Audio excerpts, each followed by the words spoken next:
doing one round of Hare Krishna Mantra Japa afterwards as Nama Yajna, and then some Kirtan with by Mr Prabhu, and then there will be Prashadam. So thank you so much, Hare Krishna. If it is too warm, I'll just open some windows. Yeah. Thank you. Hare Krishna.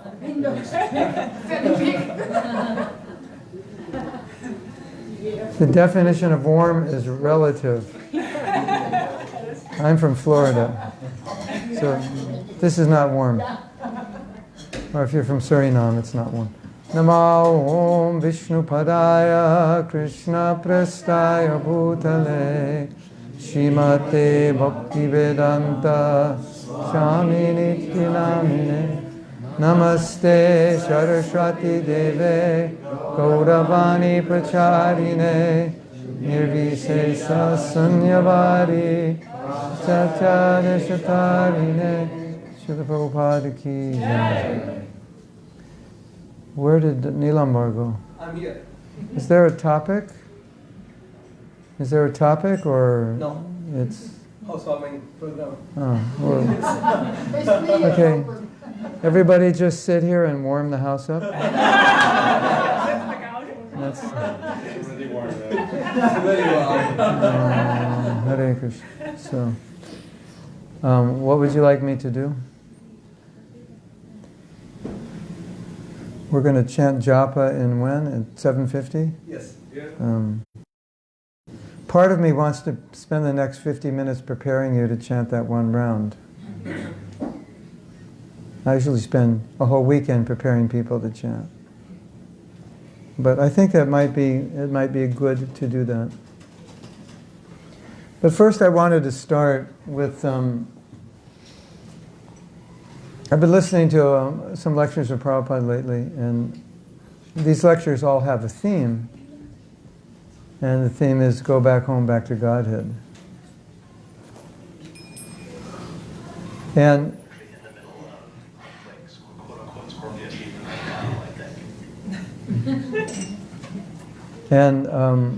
I was looking at some letters that Prabhupada had written in 1957, and he was communicating his mission, his vision.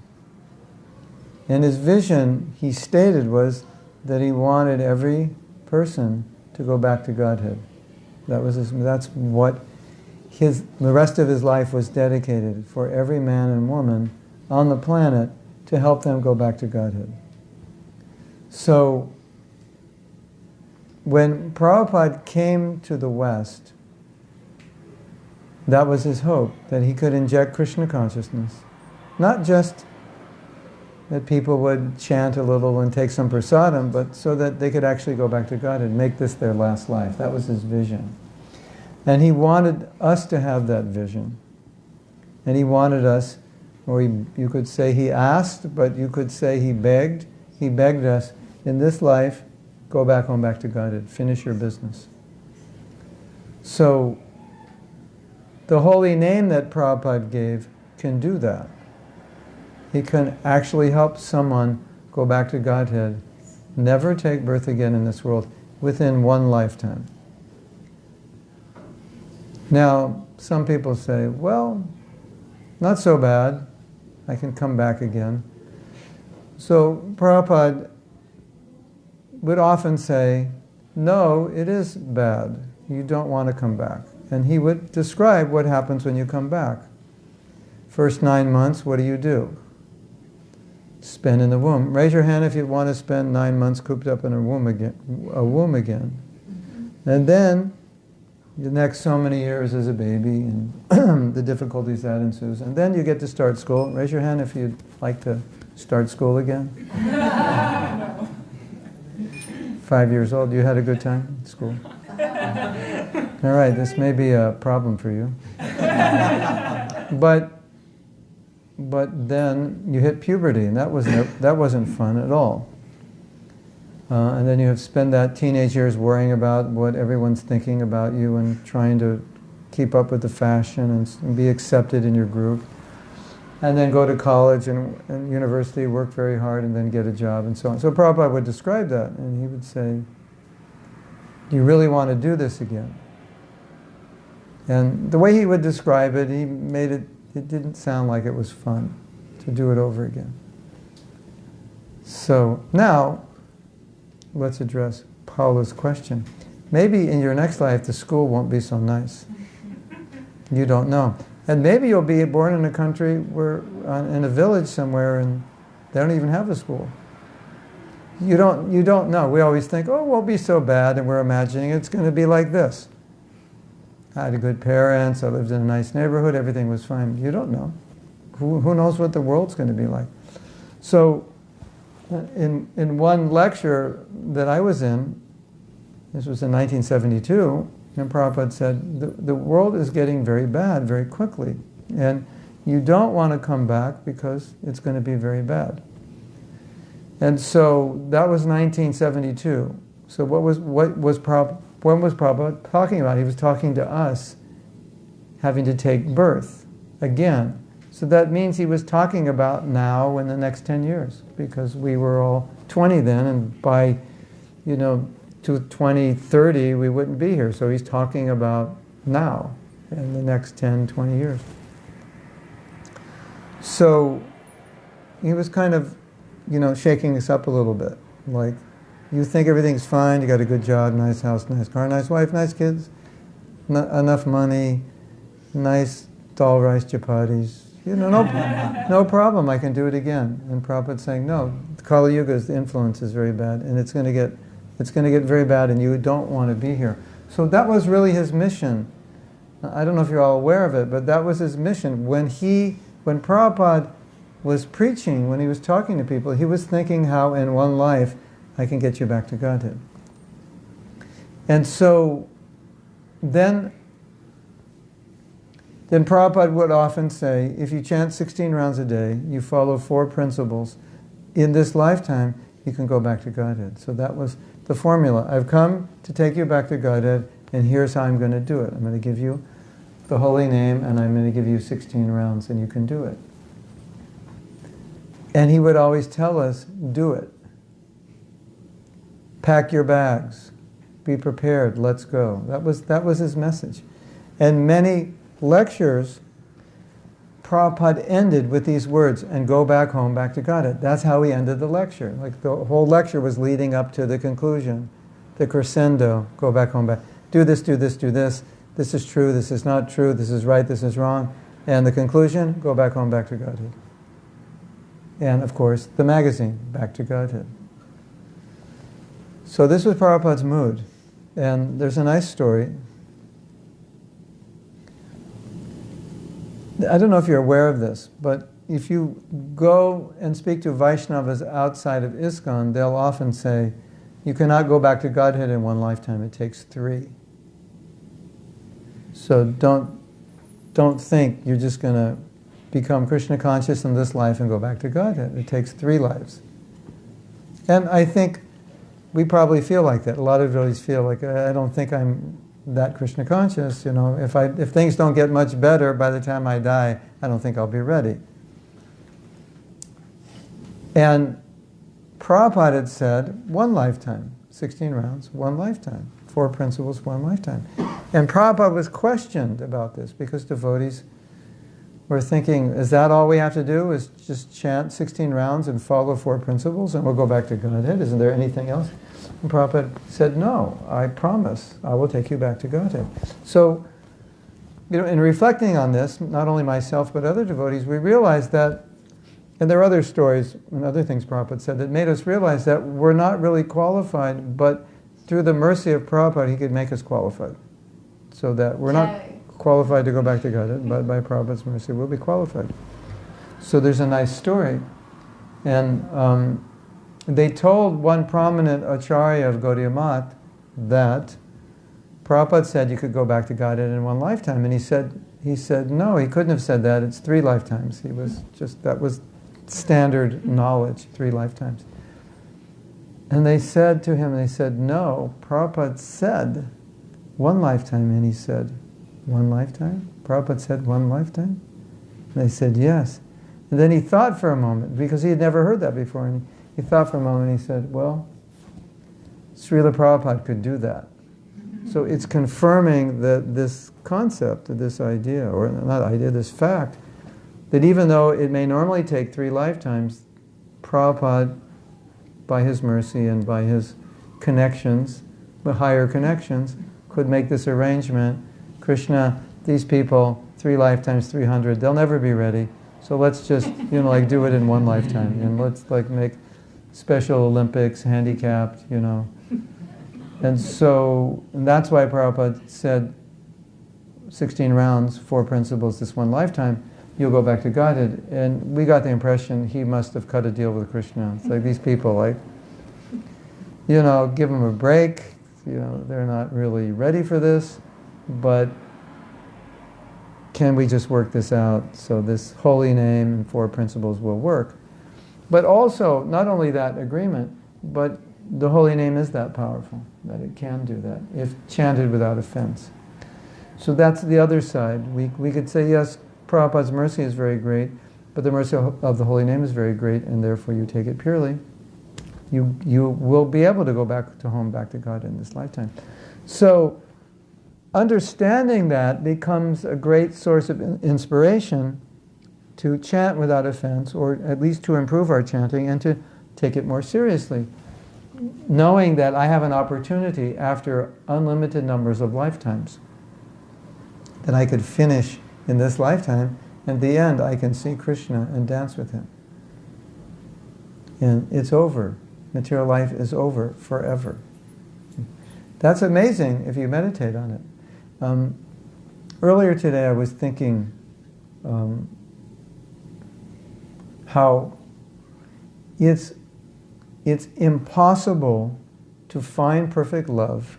It's impossible to find perfect happiness and deep satisfaction. And we all know that, but we're not always willing to admit it, because if we admit it, it's like, well, now what do I do? Right? If I admit there's no perfect love here, I give up looking for it. If I admit there's no happiness, I give up looking for it. And a lot of us don't want to give up on it, right? We still want to think there is, so it keeps us going. But when you realize there isn't, and you confront it and accept it, and then you also understand that you can have that love and happiness with Krishna and find it in this life, and Prabhupada's offering it, you become a little more serious about chanting and taking advantage of the Maha Mantra. And so these understandings are necessary if someone is going to take it more seriously and someone's going to chant every day seriously.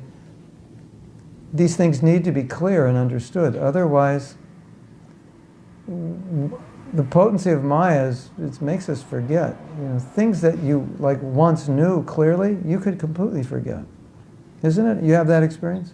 You have some realization, some understanding. And then, 5 days later, a week later, you just you lose it. We don't always have the realizations fresh. So that's Maya's position. And so we need to remind ourselves of the power of the holy name.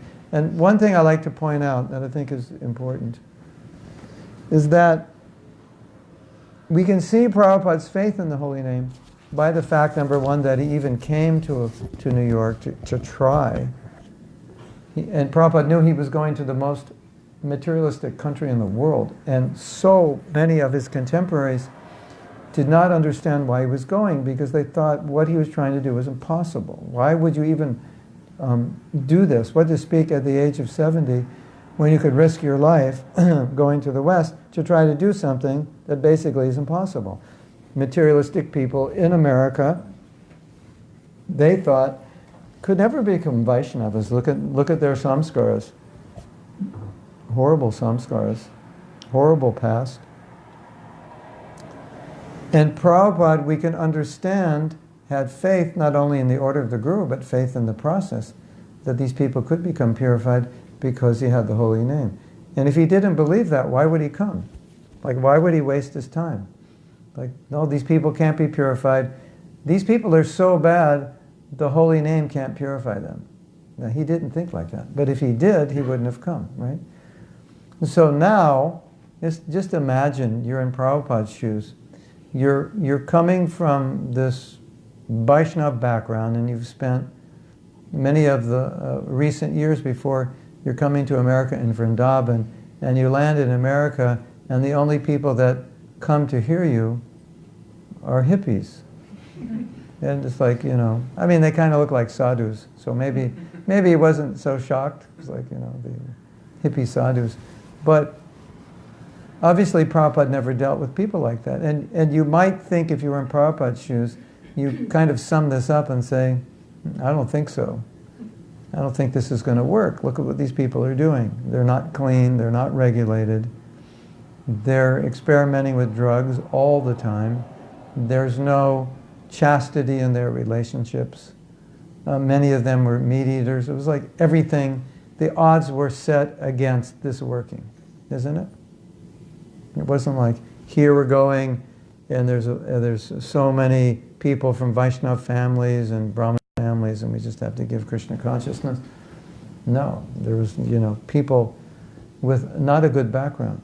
And so we could imagine that Prabhupada must have had to have, how do I say that? Prabhupada must have had to have had, is that right? Prabhupada must have had to have had a tremendous faith in the power of the holy name, because he didn't give up.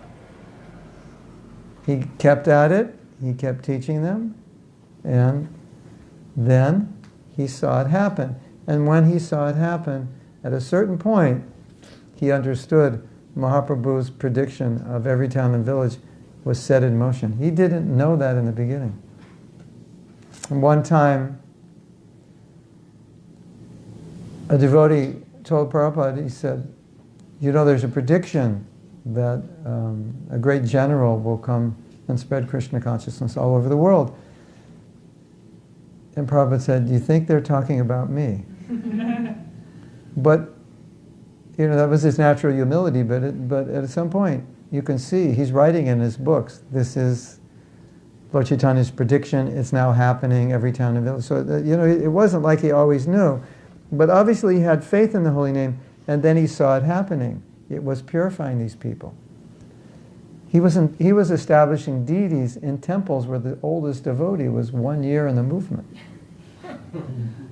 He had tremendous faith in that the holy name would purify, if we were sincere.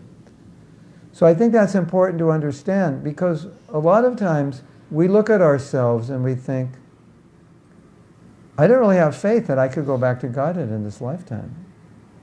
But it's not how Prabhupada saw it. And Prabhupada was dealing with people, I think, with a much blacker past than any of us in this room. Or at least we don't have worse. We're not worse than them. And many of you certainly are much better than they are. So to say, I don't think I can become Krishna conscious, when people who have had a darker past than you were able to do it, it doesn't make sense, does it? We're so materialistic, we're so this and that. Not as bad as they were. And then, if you're still not convinced, then you have Jagai and Madhai. And Jagai and Madhai were certainly worse than any of us. And they became very advanced in Krishna consciousness. Jagai and Madhai were gangsters, basically. The Adi gangsters the original gangsters of Navadvip. The original mafia of Navadvip. I mean, they were bad guys, really bad guys. And they were like narcissistic. They just would harass people, and it didn't bother them. They had no conscience. So they're really, really bad. And every sin that you could imagine, they committed it, We may have been bad, but we didn't commit every sin you could possibly commit. They did, or at least they tried. They actually tried to commit every sin you could commit. That was their goal in life. Did you know that? That was their goal, to commit it. They read the Manu Samhita to see if there was a sin they hadn't committed. It's amazing. Jagai, let's read Manu Samhita. Why do you want to read Manu Samhita? Because maybe there's some sin we don't know about we could commit. Oh, this is a good idea. Oh, there's one, Let's go do that. That's how fallen they were. And when they finally surrendered to Mahaprabhu, Mahaprabhu said, I will accept you, but you have to give up your sinful life and chant the holy name. And they agreed to do it, and they became very pure. So, if you say, I'm too fallen, you don't have any evidence to prove that, because Jagai and Madhai prove that anybody can do it. If you do it, so they were very sincere because they realized how fallen they'd become, and they regretted it, they repented, and Mahaprabhu accepted them, and they became very good devotees. So really, you can't really say philosophically that you can't do this. All you can say is, I'm not ready, or I'm not going to do the process, or I don't. But you can't say it won't work on you. You definitely can't say that. So the point is, if you take it, it will work. It will work on you, it will work on me, you, it will work on anybody, because the holy name is medicine. And it doesn't matter what your past is. So that's an important understanding. Now, there's another thing which is very interesting. It's a problem. Can you hear me in the back? Sort of, kind of, maybe. Yeah, you have the traffic there, right? There's an interesting problem. And this came a little bit, this came up today in the workshop. If I understand the effects of the holy name and how it works, I will understand, as we said, that it can give me love and it can take me back to Godhead. And it will also inspire me to become more detached. It will inspire me to be more surrendered. It will inspire me to be more malleable to Krishna's will, to do what he wants rather than I want. And it will inspire me to engage more energy and time in Krishna's service. Now, that's good, but there's a but there. You want to hear the but? Yes. Are you ready for the but? Yeah. But, or as you say in India, butta. It's very good, butta. Problem, samasya. Ek samasya hai. The one problem is that some of us realize that by purely chanting of the holy name, these will be the effects it has on us, and those effects scare us. We start to think, oh, it's going to make me very detached. And it's going to make me want to surrender. And we get these fears in our head, well, I won't be happy if I do that. Or that will be difficult, etc. And although it sounds strange, I've asked devotees, many devotees, do you feel this way? And many devotees say yes, that I'm a little afraid of surrender because it's an unknown, and the word surrender is not a nice word. You like that word, surrender? Does it make you feel warm and fuzzy? I've come to get you to surrender. How does that make you feel? Right? Actually, in Sanskrit, it's sharanam. Sharanam means to take shelter. That feels better, right? Take shelter feels better than surrender. But surrender has negative connotations, but in the spiritual sense, it doesn't, because surrender can also be synonymous with love. Because where there's love, there's surrender, right? You're surrendered to your children, as long as you love them. If she stops loving you, there's no more surrender.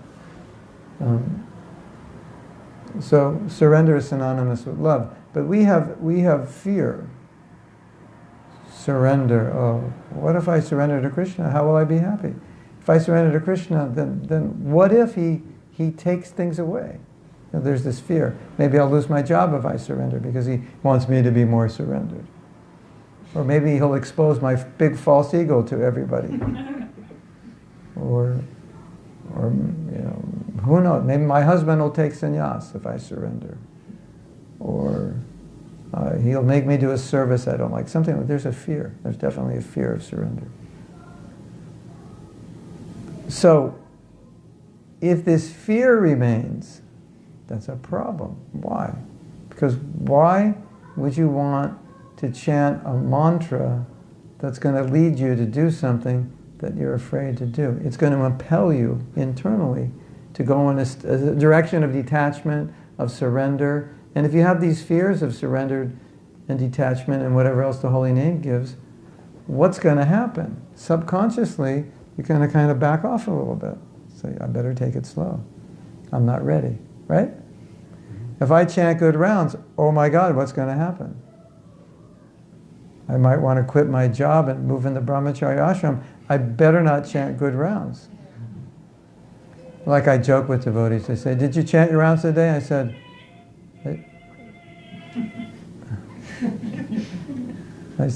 I said, no, this is a joke, it's not true. I said, no, Prabhu, I didn't chant my rounds. Why not? Well, I have too much service today. I can't finish it all. And if I chant 16 rounds asking for more service, I'll have a nervous breakdown.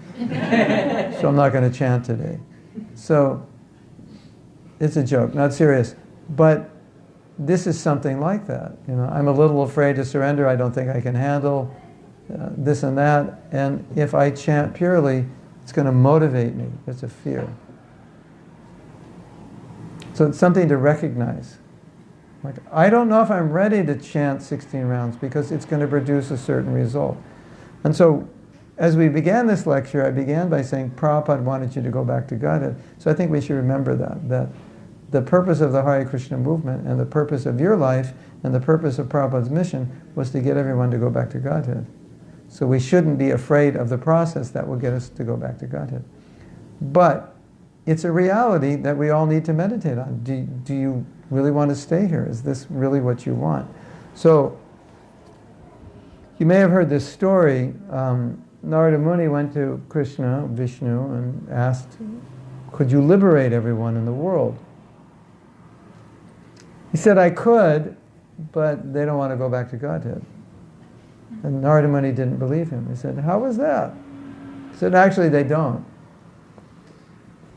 And Krishna said, Vishnu said, I can prove it. And said, anyone, I will take anyone back to Godhead that you choose. You just find somebody and say, I'm coming from Vishnu, and Vishnu is offering you a one-way, all-expense paid vacation to Vaikuntha, and I've chosen you. There was a show when I was a kid, it's called The Millionaire, and the way the show would start is, you'd see a guy writing a check for $1 million, and then someone would come. I don't think you ever saw his face. You saw his back or something in his hand.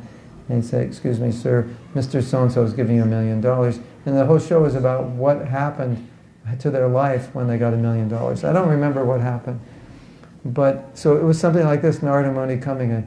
Here's a ticket from Vishnu, one-way, all-expense paid vacation to Vaikuntha. You never have to come back. And so he approached a devotee with that offer, and the devotee said, thank you, but. And the but was that his daughter was getting married next week. Could you just wait?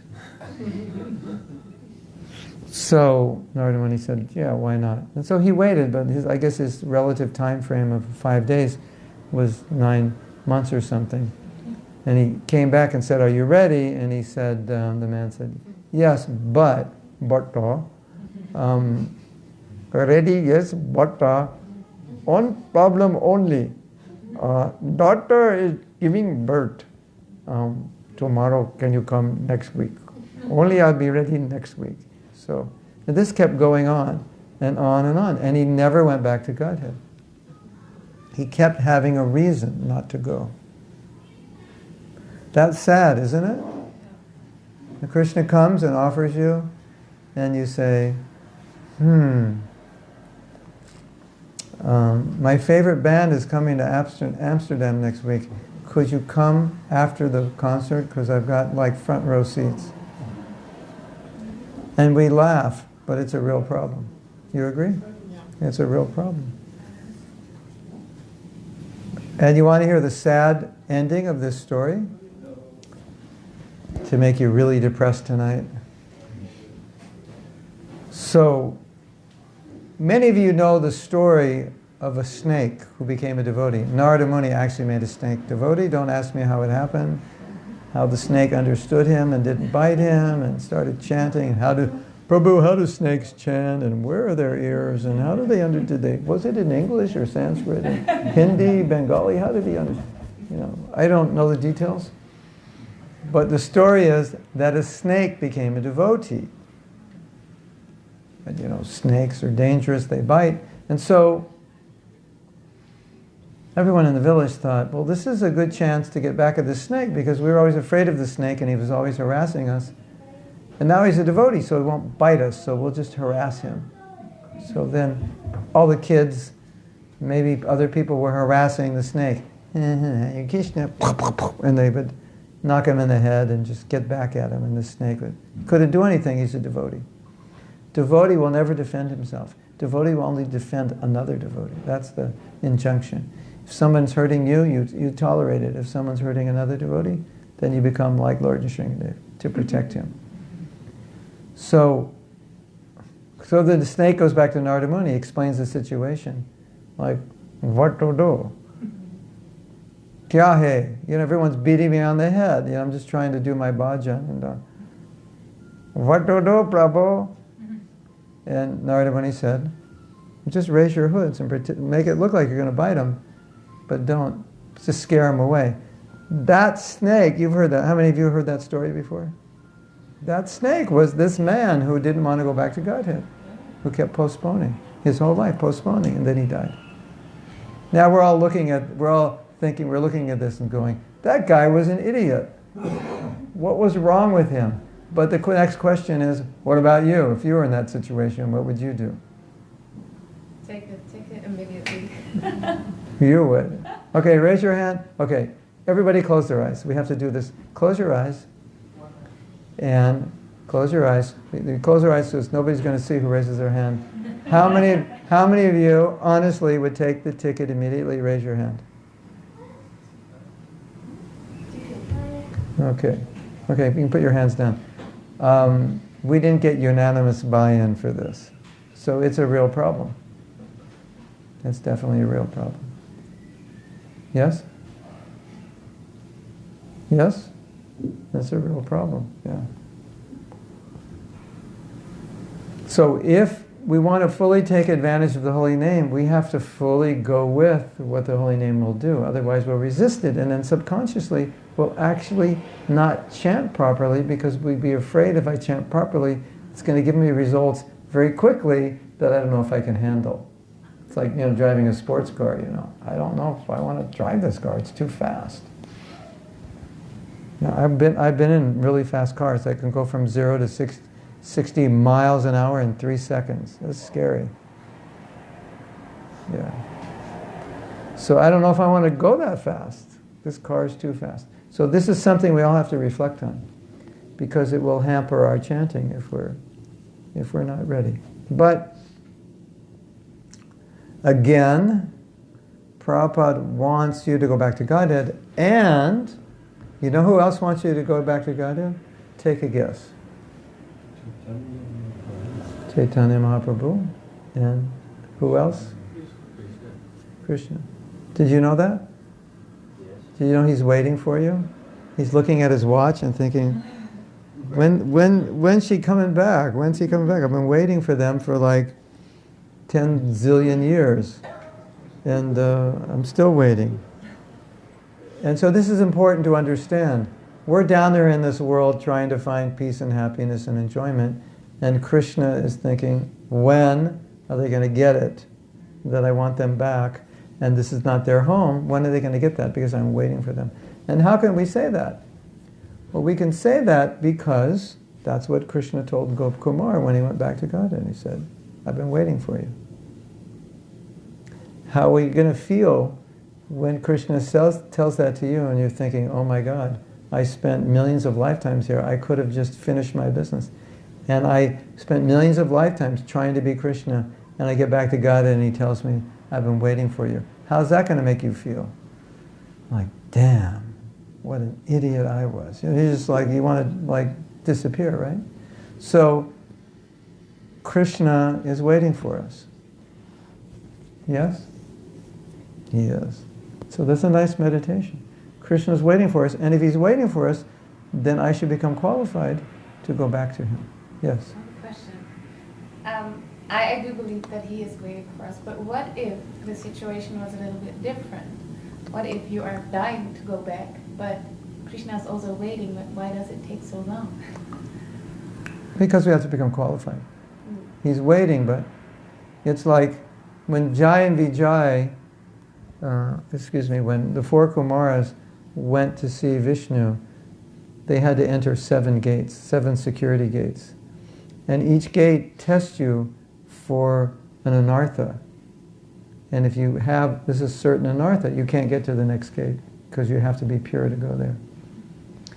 And Jai and Vijay, their gate was the gate of bhakti. It's the last gate. So you might be free from envy, free from jealousy, lust, greed. I forget what all the gates represent, but most likely those. But the last one was bhakti. So it's like, what's your name? So, okay, Umadevi, step up to the last gate and we scan you to see if you have bhakti. And if there's not enough bhakti, they said, sorry, we can't let you in. So even though we may want to go, we have to be qualified, because if we're not... But then again, there are so many asuras who, but they also got in liberation. Braj Leela, yeah. So, impersonal liberation, yeah. not personal. But still, they had the opportunity to meet him sooner than bhaktas who devote their lives for Krishna. Yeah, but they had something going on. You can't just meet Krishna like that. You have to be someone special. Otherwise, how could you associate with Krishna? Something has to be going on there. But anyway, we can't sit there and go, that's not fair. Why? But Krishna's giving you a process to purify yourself so that in this life you can go back to Godhead, so you can't argue with it. And now he wants you to serve him here. And when he no longer needs your service, then he'll take you, if you're ready, qualified. So your job is to become qualified. Right?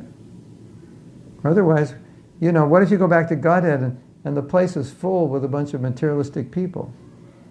That's really going to be like depressing. How'd you guys get in? We snuck in the back door. Get out of here, you're ruining it. I was left in material world to get away from you. This is not fair. I got to talk to somebody. Yeah. But nothing happens without his will. So he's always somewhere. He knows everything, and it's because of his will it can change. Like for example, what you were saying about devotees who don't feel qualified, they become qualified. If you ask simply by asking the Guru or Gauranitai, I think if you're sincere, he can change everything about you. Like the most fallen person becomes the most beautiful person. So I do, maybe that's kshama for this, but I think if you sincerely ask, he will help. He will make it happen. Of course, that's what the whole lecture is about. But that big if, that's the big if. If you sincerely ask, that's the big if. No problem if you sincerely ask and become qualified, then Prabhupada will take you. There's no question. But that's the big if. Is this what you want? Or do you want another round? Sometimes in a boxing match, one boxer's getting beaten up, and sometimes they stop the fight because he could get damaged very seriously. So it's like, we're getting beaten up by Maya, but the boxer's getting beaten up, he doesn't want to give up because he came to win the fight, and he gets really upset with the referee when they call the fight over, technical knockout, you can't fight, and he's like, I want to fight. So it's like, you want another round to get beat up? We're like that boxer who's been totally beaten up, and we want to go another round to get beat up again. So if we're fortunate, then yes, we will understand. This one life I dedicate myself, I chant sincerely, I serve sincerely, Krishna, he will take me. He wants. What did Prabhupada say? He wants you more than you want him. He's waiting, he's ready. He's ready to dance with us. Prabhupada said to his disciples, is this going on for the next 10,000 years for everybody after that? That if we chant 16 rounds, follow the 4 principles, we will go back? By Prabhupada's mercy, or do we have to approach a personal spiritual master who brings us back? Both, because your spiritual master brings that mercy of Prabhupada to you. But, Bhakta, is that how you say it? Bhakta. I have fun imitating Indians, but I don't know if they appreciate it. They may not like me anymore. There's a story, and this one man was serving in Mumbai. He was building the temple, building apartments for devotees. He was very dedicated. Somehow or other, he didn't feel qualified to get initiated. But he'd been serving a long time, and so the devotees said, his name is Mr. Sethi, why don't you get initiated? And he was feeling a bit pressured and uneasy. So he went to Prabhupada, and he had been built, I think he was like building on top of the existing apartments, more apartments for devotees. And he said, Prabhupada, I just don't feel like getting qualified to get initiated, something like that. And devotees are saying I should get initiated. And so he's asking Prabhupada what to do. And Prabhupada said, as you are building apartments for the devotees, right now Krishna is building your apartment in the spiritual world.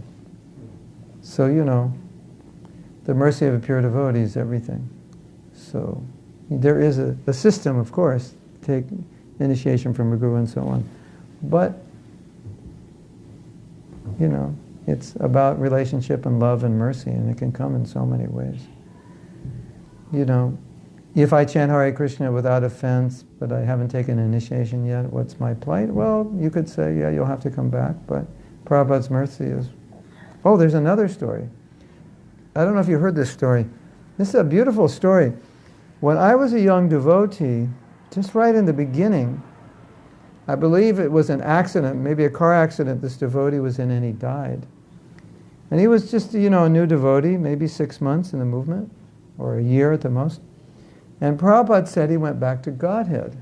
And everyone was amazed. And then Prabhupada said he shouldn't have gone. He wasn't qualified. But Krishna made an exception. And you might think, okay, then we have this problem of unqualified people going back to Godhead. But when the mercy comes, you immediately become qualified. Because if you're going to go back to Godhead, you have to become qualified. So that only can mean that Krishna's qualifying you in his own way very quickly. Wow, that's a And very let's wait special for it. case.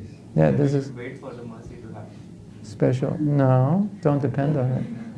Wait for it, it will happen. No, create will it. happen. Create. No, here's how it works. You fall into the well. We're all in the well of material existence. And the guru throws the rope. So I think, well, I'll wait till my hand grabs it. No, just grab it and the guru will pull it up. No, we'll wait. Maybe someday my hand will grab it. No. The mercy is there. Grab it. Take advantage. What if the guru is also fallen? Then he's not a guru. There are examples. What I've Yeah, heard but that the gurus are also fallen. But they're not gurus. One time, a man said, what about the bad gurus? And Prabhupada said, well, if he's bad, he's not a guru. They are still also such gurus who are fallen, Yeah. but they are still... Then Prabhupada and Bhaktivinoda Thakur said, those gurus, bad gurus are required for people who want to be cheated by bad gurus. That's a necessity. It's not an accident. Bhaktivinoda Thakur said, there are people who want to be cheated, and so because they want to be cheated, you need bad gurus, so that they can, fulfill their desire to think they have a guru and like that. But it's also bad for the guru, because when the guru cheats the disciple, both he and the disciple go down. Actually, the guru was good, but then he became fallen, and at the time, when he was good, he gave initiation to thousands. But Yeah. after that, he became fallen. Then Yeah. what to do? Then what will happen to the devotees who have made this? They sincere take effort? shelter of Prabhupada and get his mercy and keep following him and going on. And maybe they'll take shelter of another guru. Maybe they'll just... if it depends what the guru does after initiation. If he's not... they may want to take Diksha again, but if the guru is still a devotee, just not capable of instructing, then they can have a Siksha guru. It depends on the situation. It's not that they can't take reinitiation, not necessarily always needing to. But Prabhupada's always there. That we have that faith. Not that faith, it's a reality. Prabhupada's always there, and we always have his shelter. And that will never go away. And these situations are unfortunate, and hopefully less common. Then why should we trust the gurus? We should directly trust Prabhupada. Yeah, and trust the person who trusts Prabhupada and can represent. Because you see someone can represent Prabhupada. That's why you trust them. Because that person is getting you closer to Prabhupada.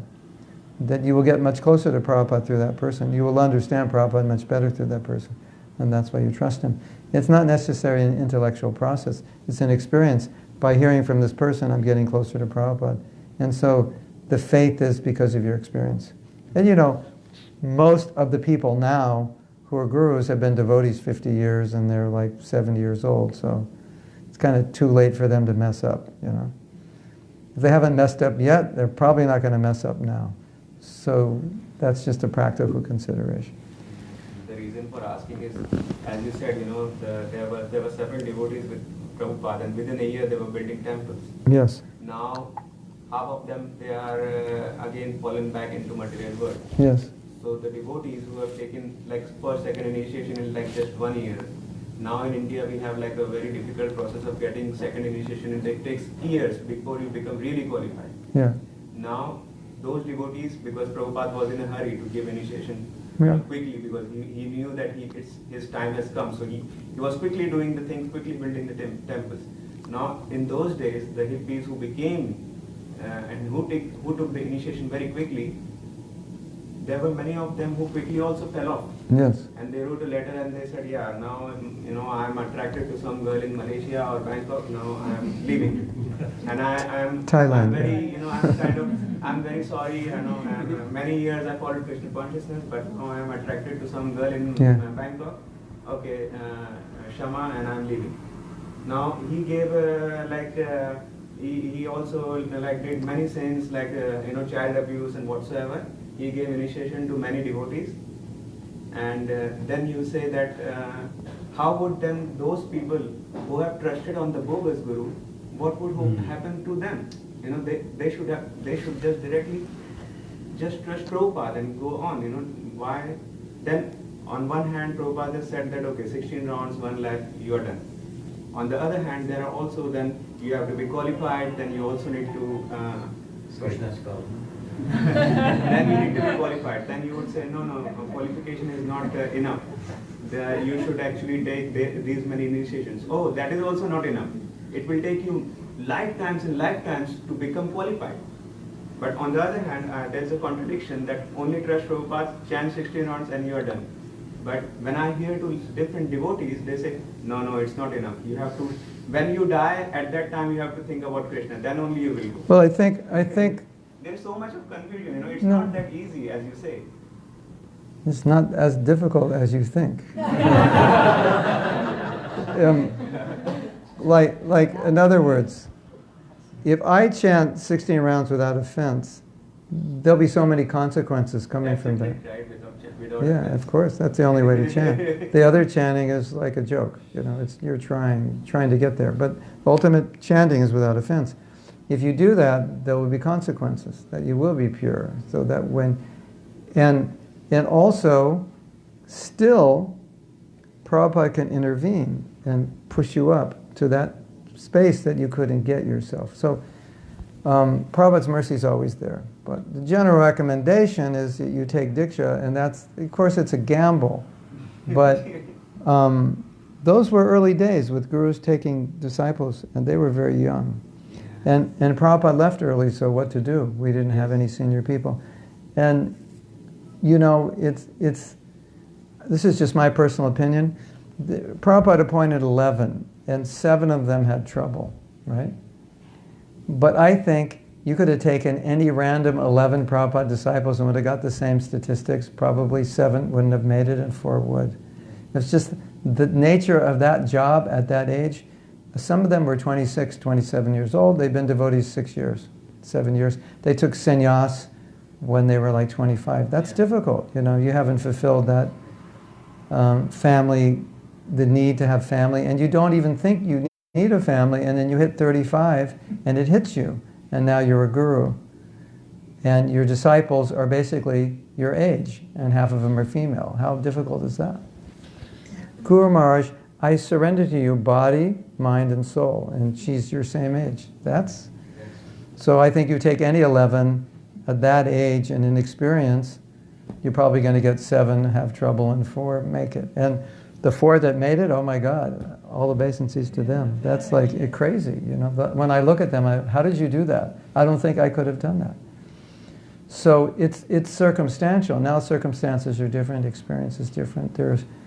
I think we're also realizing, many devotees are realizing how important their relationship with Prabhupada is and how their guru is really, he's their guru, at the same time he's their gateway to Prabhupada, and that's the ocean of mercy is from. But there are many devotees I've met who don't have any guru, they just follow Prabhupada. Yeah, that's the beginning, that's stage 1.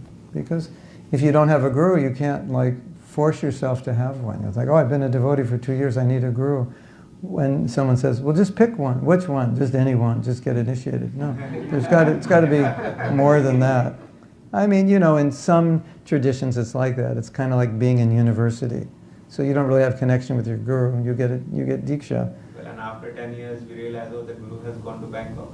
Yeah.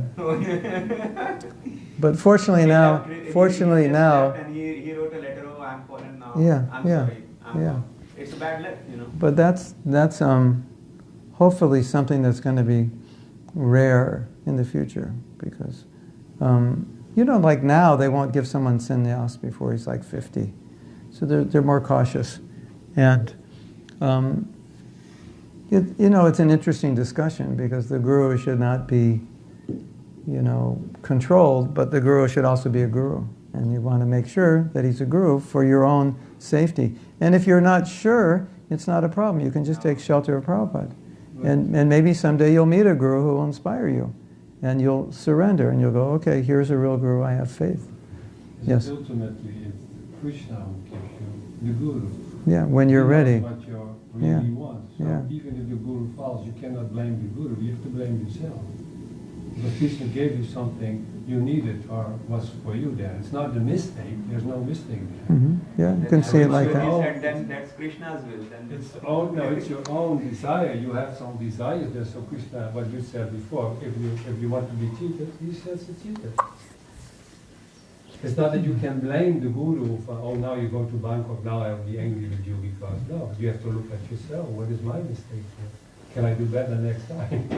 But also, even though he goes to Bangkok, and you still have Prabhupada. So that's the other half of it. They still have Prabhupada. And, you know, like Johnny Kanath is saying, maybe there was a lack of sincerity, maybe. But as long as you want to be Krishna conscious, Krishna will make an arrangement for you. That we know. And you know, we're a young movement, and we're trying. And Prabhupada trusted us. He didn't really trust his godbrothers to do it. So we never felt qualified. Nobody felt qualified. And Prabhupada saying, here, do it. And I was like, okay, Hare Krishna, you want me to do this? I will try my best.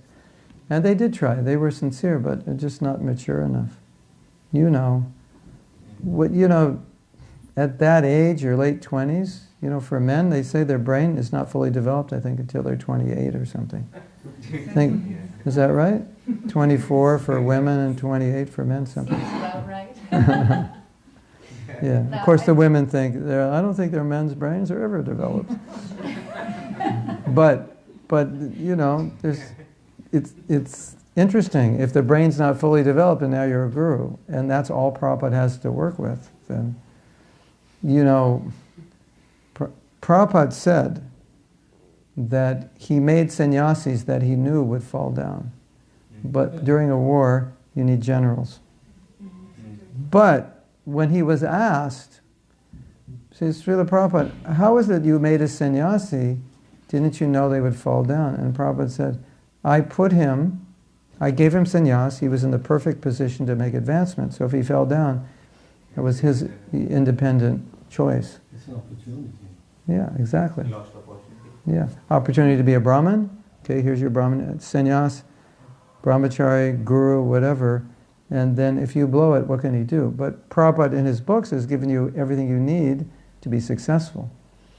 And so, but there's another story. I'll get to your question in a minute. There's another story. When we first learned that Brahma, Lord Brahma, was supposed to be a pure devotee and the first progenitor and recited the Brahma Samhita, he lusted after his daughter.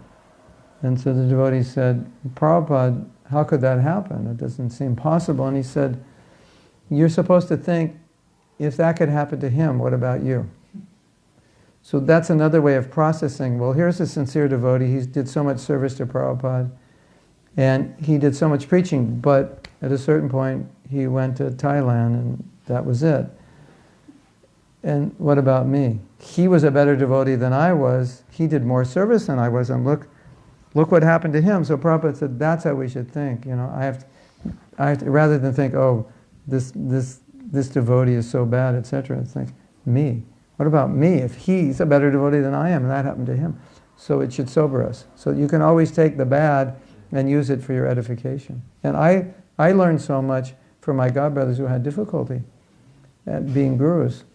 And it's helped me so much, you know, to avoid the pitfalls. And so I was like, thank you for falling down. Now I know what not to do. You know, I saw you do the wrong thing. It's very clear in my mind that I should not do that. He has a question, and then you. Yes? Yes, it's a different question, but I want to ask it. Okay. Why we are all devotees, and okay, but if something our own family does to somebody else, why can we not be sincere? We have knowledge. Our family, I didn't understand. Our family? I mean to say, we are all devotees here. Yes. But somebody's somebody's brother here doing something wrong. Okay. Somebody else. Okay. And I'm saying, yeah, your brother or your sister was wrong there. Yes. But then we are biased if it comes to family. We are devotees, we are chanting, Yes. but then we are biased. We cannot see the truth. Yes. I see many times this happening, and also devotees cannot see. Bias because of our affection for one another, or Yeah. bias because we think, well, devotees are all good, so they wouldn't do anything bad, or both? You're asking me? Yeah, I'm asking. Is it Yeah, bias for yeah. both reasons? Yeah. Yeah. So you're pointing out a challenge. Yeah, it's definitely a challenge, for I sure. see that everywhere. Yeah. We are reading Gita, we are chanting, and Yeah. jumping, dancing kirtan, but Yeah. when certain situations comes, then we cannot see who is wrong and who is Yeah. So, which side I have to be. yeah. If my and when especially when it's my child who has done something wrong, people cannot see. I see it, Yeah. and then they Yeah. are biased. No, my child cannot do wrong. No, Yeah, yeah. absolutely not. Yeah.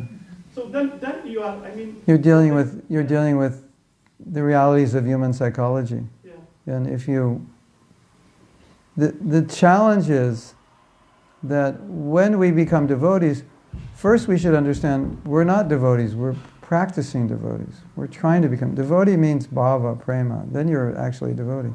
So until you at least reach bhava, if not prema, you're not a devotee, you're trying to be a devotee. This devotee means I love Krishna. So, but the problem is, when we begin devotional service, we start identifying ourselves more as devotee than a conditioned soul non-devotee. And so devotees are good. They're exalted. And we're supposed to see that way. Krishna says, see the devotees as exalted. So the problem on the psychological level is, if I think I'm a devotee, then I naturally think, well, how could I do anything wrong if I'm a devotee? Because devotees are good, and I don't see when I'm doing something wrong. It's called cognitive dissonance. Mm-hmm. It's a psychological reality. And what you find, it affects everyone in the world. It's just religious people tend to think they're better. But if you're not a religious person, but you just feel you're good, you're a good moral person, it's hard to be self-reflective. Even if you do something bad, it's hard to see it. So it's good to be aware of that. And if we're aware of it, then maybe we can become more more introspective. And start to see more of where we lack and where we misbehave, and be able to admit it for ourselves and for the ones we love. Otherwise, you know what religion's all about. go kill somebody and it's okay. Because I do it in the name of religion. And non-religious people, or the general public, see that and they say, this is insane. You're killing in the name of religion. That makes no sense. But the people inside, it makes all sense to them. Right? So we're affected by it to some degree. Maybe not as drastic. But the solution is awareness. That we're not perfect. I was just listening to a lecture today, and Prabhupada was quoting Krishnadas Kaviraj. Whoa, I went overtime. And we're missing our japa time. And Krishnadas Kaviraj said, you probably heard the verse, I'm lower than a worm and stool. And Prabhupada said, a devotee should feel lower than a worm and stool. That's how he should feel. He said, Krishnadas Kaviraj feels this way, and that's how a devotee should feel. So how far are we from that? So that's interesting to meditate on. Yes? And it's just a question of awareness. I'm trying to be a devotee, I'm really not, and I do make mistakes. And it's necessary to be more aware of that and willing to admit it. There's also a problem. There's another problem.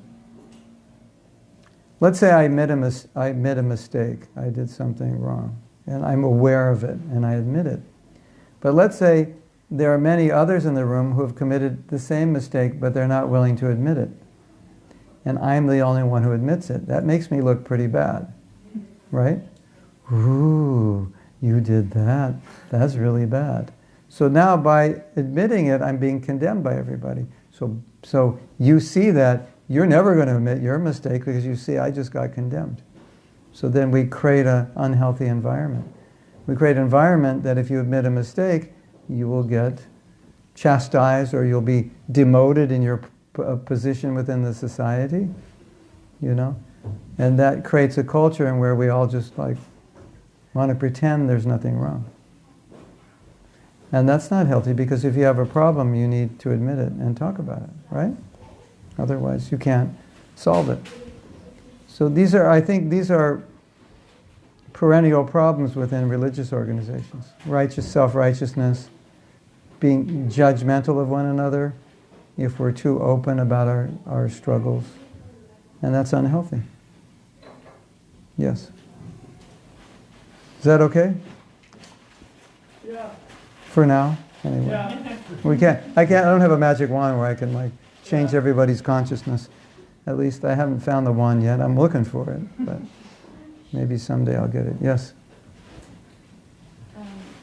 When you're starting to come to Krishna consciousness, or at least think you are, I don't know who measures how far you are. But when you come at the stage of missing Krishna, or thinking that you're not good enough in his service, or feeling like you're lower, then it's devastating. I wonder sometimes how you can, because when I feel like that, I ask it to stop because sometimes it's unbearable. But at the same time, is it considered as a blissful thing because it doesn't feel very blissful at the moment? It feels more kind of suffocating. My question here is, what is the right attitude towards that? Should I stop saying that I don't? Well, if it's actually transcendental, it'll feel painful and blissful at the same time. Yes, but it's sometimes unbearable. I don't know how So to the first explain part it. of your sentence was, you were saying that Krishna, you feel, what's the bad feeling? This material world becomes sometimes a little bit too unbearable, Yeah. the separation. There always is a connection, but there also is a different separation in this material world from Krishna. Yeah. And How to deal with it? yes, because sometimes it's just so unbearable. But Krishna's in his name. It's in the Bhagavatam. It's in the Sangha. It's in the deity. And that's how we feel His presence. And Yes, the- but Mhm. maybe I'm too greedy for his association, but sometimes, yeah. No, but when you, yeah, that's okay. But when you realize He's in the name, it will relieve that feeling. But still, there's also a possibility to be with him and to serve him Yes, more closer. So. yes. But when you're more evolved in Krishna consciousness, you just want to do what Krishna wants, not want to be with Him or not be with Him. Yeah, but when he, But I think it's considered. You can be in association with him the more you are growing in your bhakti, because he also spoke to Arjuna, so it is a possibility that he can also speak to us. Yes. It's more like, is it always going to be like this? Is it No. always going to be missing him like No, this? Or is it also going to progress into something more bearable in this material world? Yeah. When you're more advanced, it won't be that way. Because you're not having enough, you have to have more of a realization that Krishna's there. That's a stage of Baba. And He then, is there, of course, but in a different way than... But when the realization is there, you won't feel the separation in the same way. It'll be blissful. It won't be miserable. No, it's not always like that. There are moments, like Yeah. when the moment... But it'll get better. Hare Krishna. Don't worry. It's your feelings are a little bit mixed with your pain of this world and your missing Krishna. But the missing Krishna part goes away as you advance. At least when you get to a higher stage, because you won't feel you're missing Him. And you won't feel like, I need to go back because I'm already here. Yeah, but how many devotees experience this? And that's the stage you want to go at. Yes, Because and until what- you're talking about until you get there, what do? Yes, exactly. Suffer. What else can you do? And that suffering makes you more Krishna conscious. It's in other words, it's like we're patients, and that suffering is part of what we have to go through. You know, it's like, let's say I'm a doctor and you come to me, and you've just eaten ice cream and candy your whole life. And I say, okay, now you have to eat spinach and this and that. And you go, but that's suffering. I go, yeah, it's suffering because look how you lived. Now you have to rectify yourself, so there's going to be suffering. So part of that suffering is, okay, I ended up here, separate from Krishna. Now I'm dealing with the material world. I'm not yet entirely transcendental. I'm feeling the pains of it, and I wish I was with Krishna, but I'm not completely realized yet. You just have to go through it. You'll make it. But if you improve your chanting, you will feel more and more Krishna's presence, and it will relieve that feeling of separation. Not that I don't feel his presence. I know he's there, but it's different than talking to him. It's different than he cannot make himself known 24/7 a day. But I don't know how to explain it in the right way.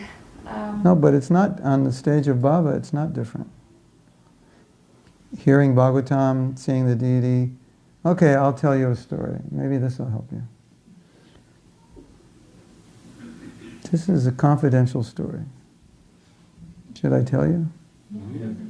So Prabhupada is this devotee, godbrother of ours.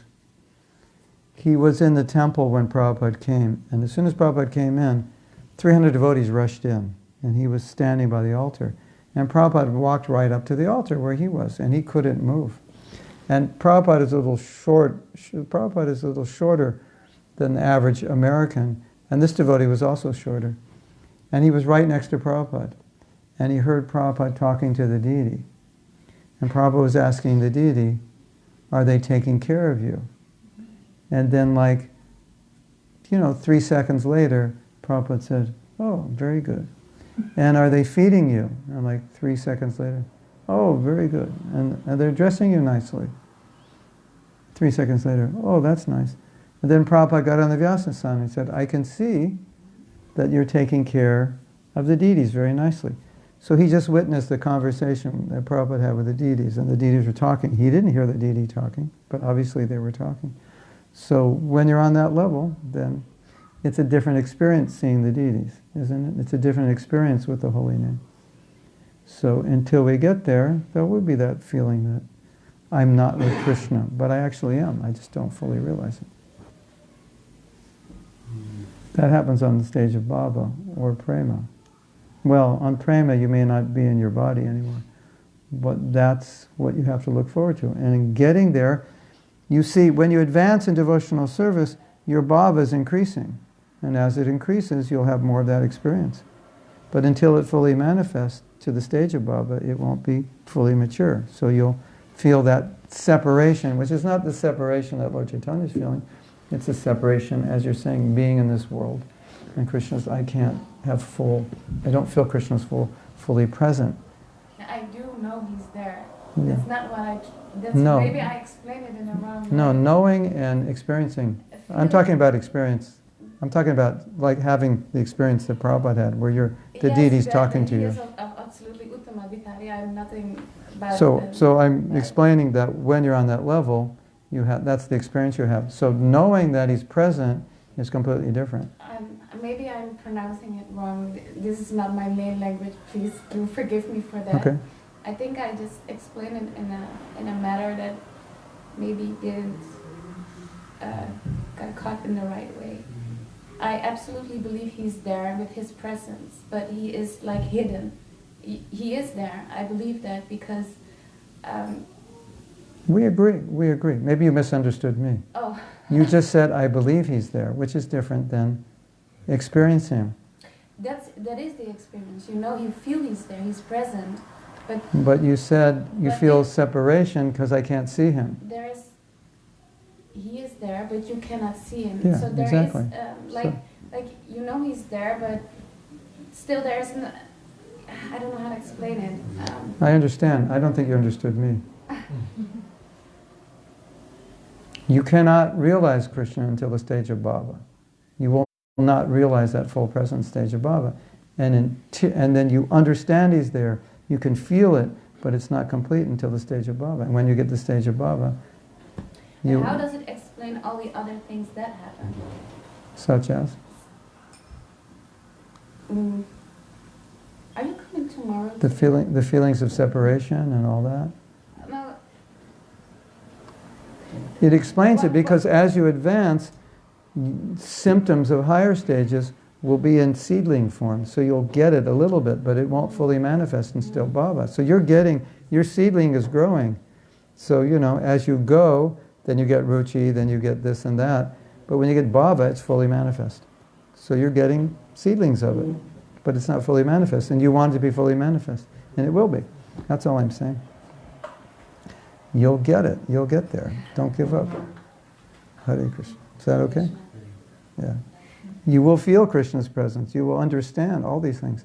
But it will fully manifest in bhav. And until you get to bhav, it's getting there. But Krishna one day can just shower mercy and you could have a full experience of bhav like Narada Muni had. And then it's gone. And say, sorry, you're not on the stage of bhav. I just gave you a taste. Now you're going to have to work for it. So that happens also. Which is great, If that happens, that's fine. But now we're going to hanker more. But separation, as Mahaprabhu is experiencing, will only happen in that higher stage. You can't have the separation we're feeling is, we can call it separation, but it's not that level of separation. It's a separation. What is the level of separation? You'll find out when you get there. Could you explain the separation feeling of Chaitanya Mahaprabhu? No, you'll have to experience it. It's not something you can read about it. But, this is Mahaprabhu's separation. Mahaprabhu is saying, I'm so bad that I have no love of Krishna because if I did, I would have died. And I'm maintaining my body. That's for an example. And then you're on the ground banging your head till it's bleeding in pain of separation, and your limbs are going in your body, and these manifestations of ecstatic symptoms. The same that Radharani was feeling. But that can only manifest for few rare souls on very rare stages of prema. That's not the kind of thing that is normal. But seeds of that will develop as we, you could chant your rounds, Hare Krishna. You could chant your rounds and be crying, I'm separated from Krishna, and feel, but that's not the separation of Mahaprabhu. It's seeds of sentiment that are growing, that will grow into that hopefully someday. We all feel separation, but it's a different kind of separation. I feel separation from my guru, you feel separation from your guru.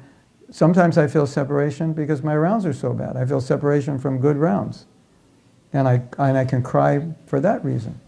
Or I feel separation because I see the deity, and maybe I don't feel enough when I see the deity. And so we're feeling separation also from what we want to experience, or maybe what we experienced before. But that's different. That's a different kind of separation. But still, Prabhupada would sometimes be generous and allow us to call that separation, but at least not the separation of the ecstasies that exist in prema, or the ecstasies that the gopis felt in separation, the Brajvasis. That you have to have that prema to experience it. And so you hear about it, and that hearing purifies you. But you can't just go, today's separation, it's not like, because we're not qualified. And the separation we feel now, it's a different kind of separation. It's good if it helps you. If it helps you remember Krishna, it's good. But that separation of Mahabhava, that's like, whoa. We're talking about a different universe that can only happen in prema. And what to speak of the Radharani's, this is like very rare. Even Yasoda, Yasoda put Krishna down to get the milk, and the kitchen was 15 feet away. And because she was 15 feet away from Krishna, she went into an extreme state of separation, and she could see him. And that 15 feet was killing her. That's what we're talking about. That's like a different world.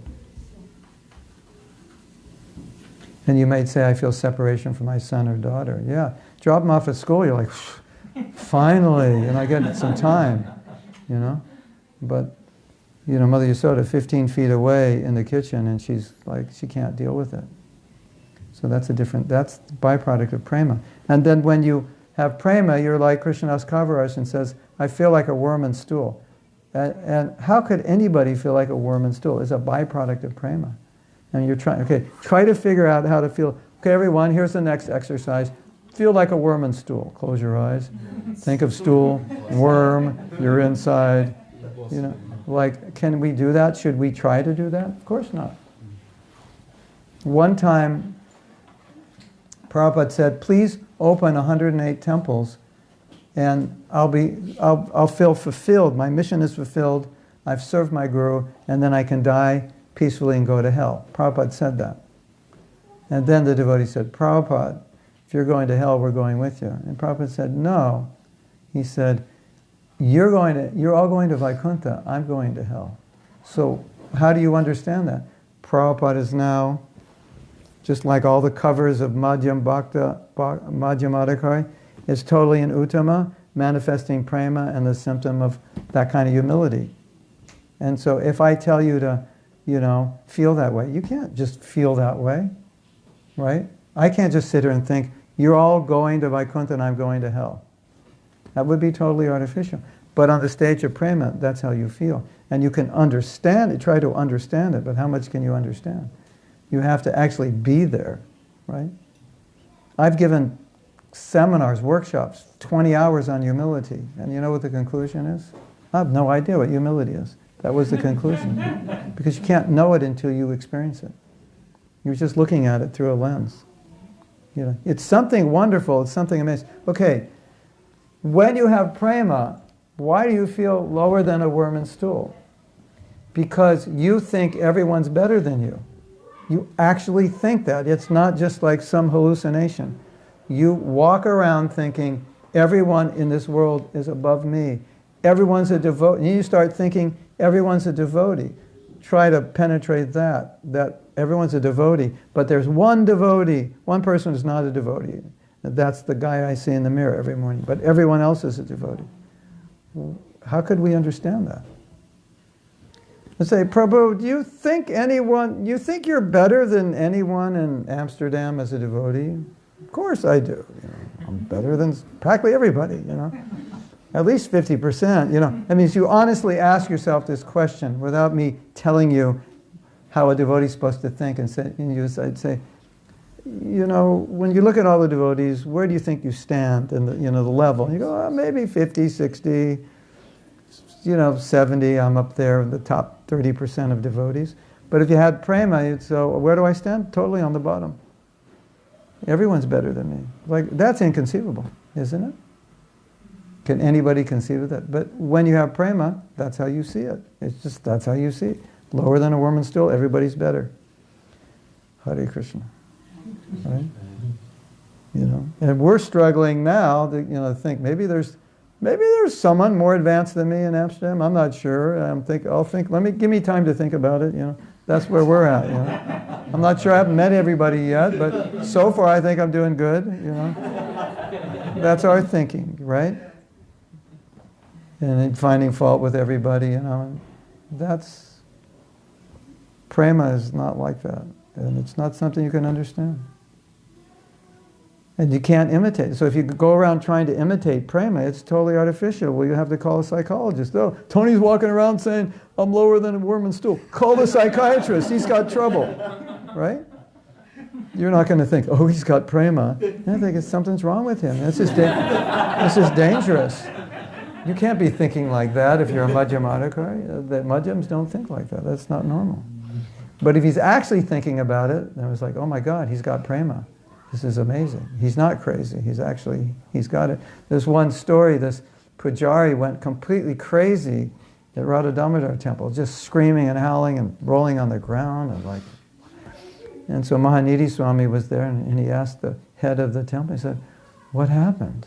He said, and he just casually said, Radha Darshan.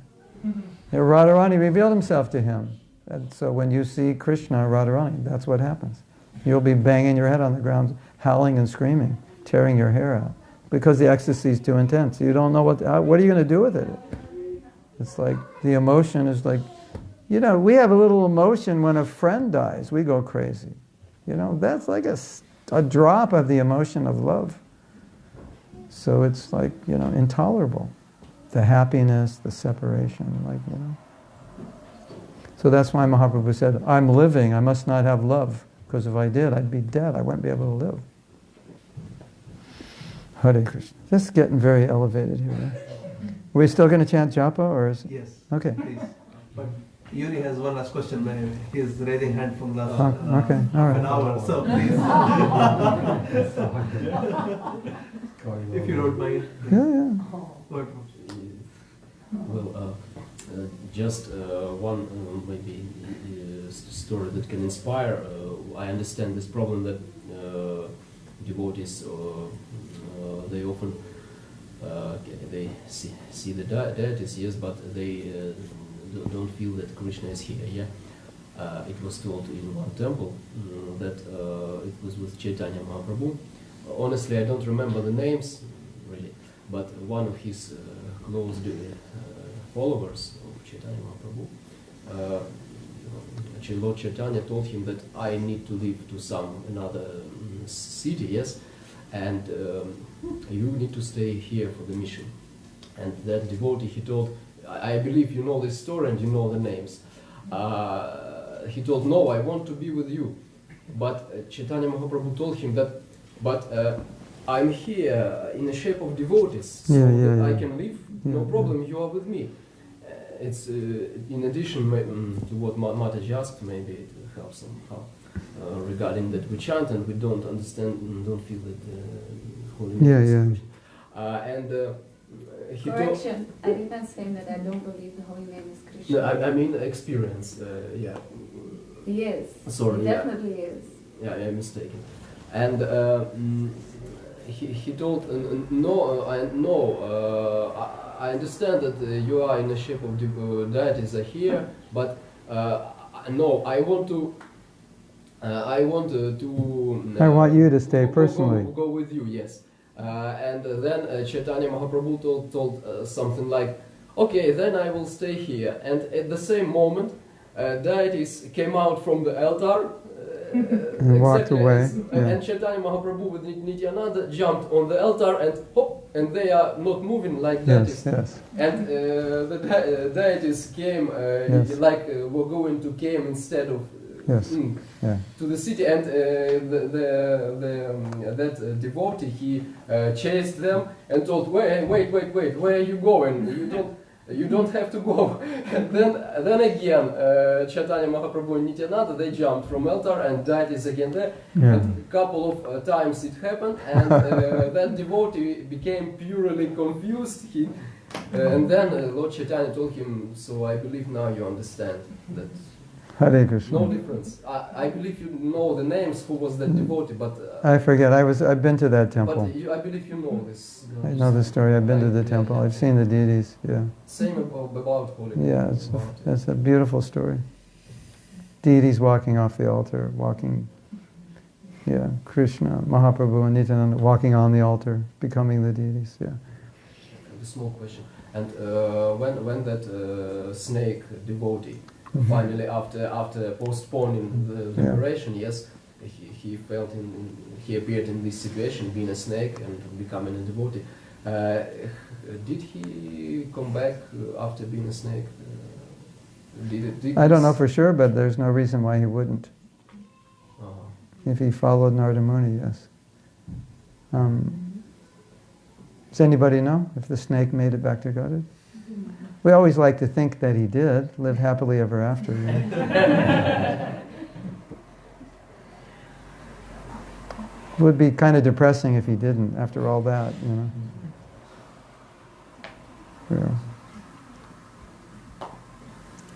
Sometimes Prabhupada would say, if you commit sin in Vrindavan, you'll take birth as a dog or a monkey, and then you just roll in the dust, you can't commit any more sin, and then you'll go back to Godhead, you get purified. So we're going to chant japa, one round. Okay, I would,